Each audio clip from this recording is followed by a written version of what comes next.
Bang Kevin sih sampai sekarang biasa-biasa aja kalau ada dai yang bilang musik itu halal. Belajar bareng Bang Kevin.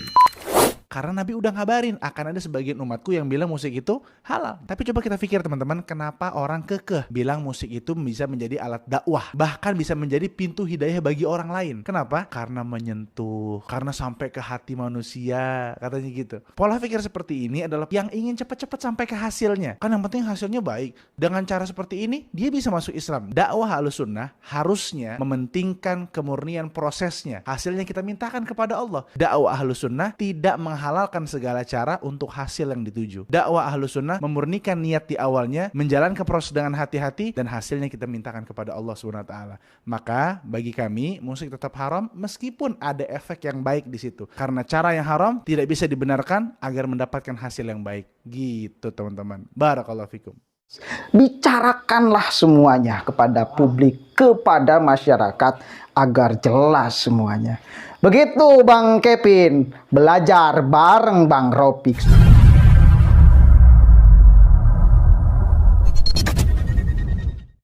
Assalamualaikum warahmatullahi wabarakatuh. Hamdan syukran lillah amma ba'd. Sahabat manusia plural yang saya hormati dan saya banggakan. Beberapa hari ini saya selalu menerima notifikasi Bang Kevin belajar. Saya lihat-lihat konten-kontennya memang sangat menarik bagi kalangan milenial. Sangat pas sekali dengan kemudian singkat ya. Videonya berdurasi hanya 1 menit. Dengan kalangan milenial dengan kemasan yang kamera bagus.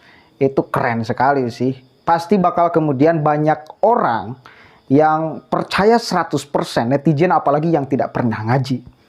Itu yang pertama. Kemudian yang kedua, saya teliti video-videonya, saya lihat ada beberapa konten yang saya suka. Tetapi saya melihat ada visi misi besar dari Bang Kevin ini. Ada ideologi yang dia bawa kemudian untuk ditawarkan kepada publik. Salah satunya saya terkait itu ya gak jauh beda. Dia kayaknya aktivis Salafi Wahabi. Jelas di tampilannya sudah jelas ya, meskipun itu bukan ciri fisik yang nyata. Orang Wahabi katakan berjenggot dan kepalanya botak gitu loh. Bukan ciri yang substansial. Karena katanya jenggot itu adalah sunnah. Memang katanya, memang iya betul hadisnya sahih riwayat Muslim untuk kemudian berbicara jenggot. Tetapi kalau mau mencontoh benar Nabi Muhammad Sallallahu Alaihi Wasallam, Nabi Muhammad itu selalu mencukur jenggot setiap pagi di hari Jumat. Nabi Muhammad tidak pernah jenggotnya itu melebihi genggaman. Kalau misalnya hari Jumat itu lebih dari genggaman, Nabi Muhammad itu mencukur jenggotnya. Dan saya lihat-lihat ini Bang Kevin ini kepanjangan jenggotnya. Kalau digenggam itu kayaknya kepanjangan. Jadi offset Bang Kevin kalau mau mengikuti sunnah Nabi Muhammad. Kalau sunnah Nabi Muhammad sekali lagi ini segenggaman. Kalau lebih dari segenggaman itu bukan sunnah Nabi Muhammad tapi sunnah sinterklas. Itu yang pertama. Kemudian yang kedua, dia menjelaskan tentang musik. Memang iya ada. Ya, ada sekali lagi ulama-ulama yang bahkan mengharamkan musik, termasuk Imam Syafi'i mengharamkan musik. Tetapi kita lihat apakah semua ulama berbicara tentang keharaman musik? Ternyata bahkan ada yang membolehkan. Jadi kadang-kadang kita harus fair dalam membicarakan dalil kepada umat agar tidak menjadi fanatisme buta.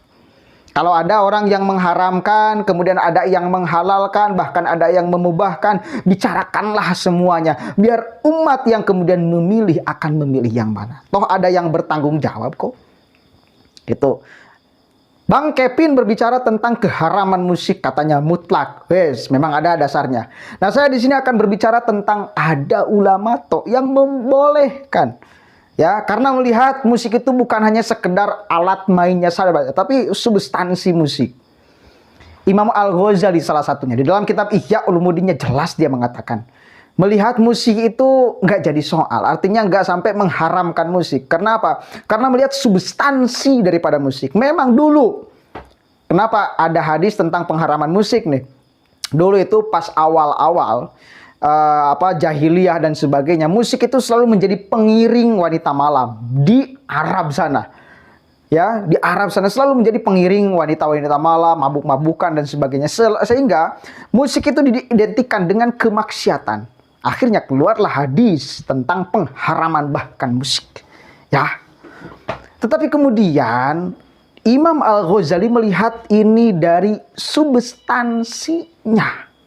Apakah memang iya selalu mutlak, selalu kemudian berkaitan antara musik dengan kemaksiatan? Tidak selalu. Sufi besar salah satunya itu Jalaluddin Rumi, ketika beliau sedang ritual tasawufnya, wiridan kepada Allah Subhanahu wa taala, diiringi dengan musik kok. Itu salah satu contohnya. Itu sufi besar tuh, Jalaluddin Rumi. Jadi Imam Al-Ghazali itu lebih kepada melihat substansinya daripada bendanya. Karena pada dasarnya benda itu nggak punya hukum apapun. Musik itu kan benda.